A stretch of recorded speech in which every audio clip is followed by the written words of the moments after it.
There is so much going on in this election season. Officials couldn't squeeze all the races and propositions on one page, so you'll be filling out a two-page ballot printed front and back. 13 News reporter Bud Foster is live downtown to show us why it could be a problem. Hey, Bud. Hi, Brooke. Yeah, you know, if you're one of the 500,000 people or so in Pima County who will get an early ballot, you'll notice something different this year. You'll get the normal ballot front and back. However, this time you're going to get a second page. You're going to get another ballot in the mail. They call it card 1 of 2, card 2 of 2.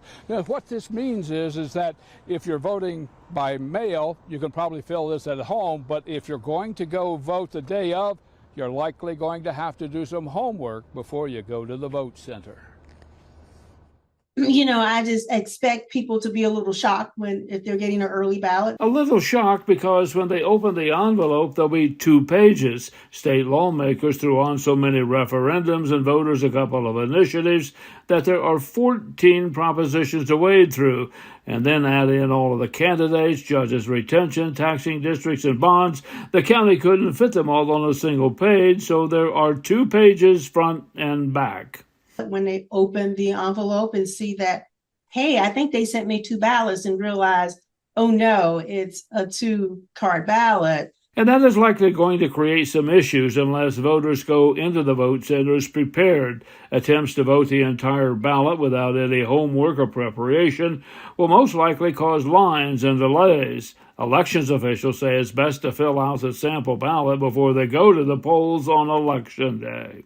And they can bring in their sample ballot to the vote center with them and take it into the voting booth so that they know who they want to vote for.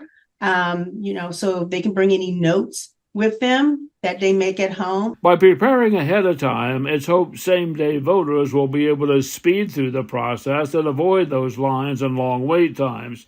Even though that's the hope, county elections officials are preparing for the worst, especially for high turnout precincts.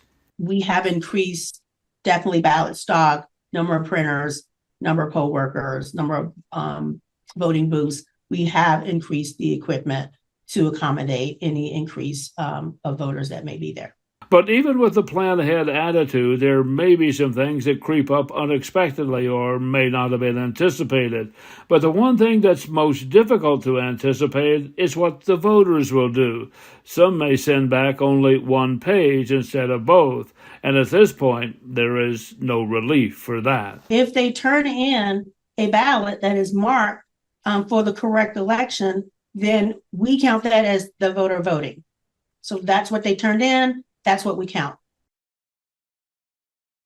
Yeah, so make sure that you send in both pages. Now, these where you fill in the circles have replaced those hanging chads, which were just an absolute disaster. But this shows that no matter what you do, no matter how you vote, by filling in the dots, hanging chads, whatever, it can cause some serious issues. And that's exactly what's happening here. And the elections officials say that this election, this will be a learning experience. Downtown at the Recorder's Office, I'm Bud Foster, 13 News.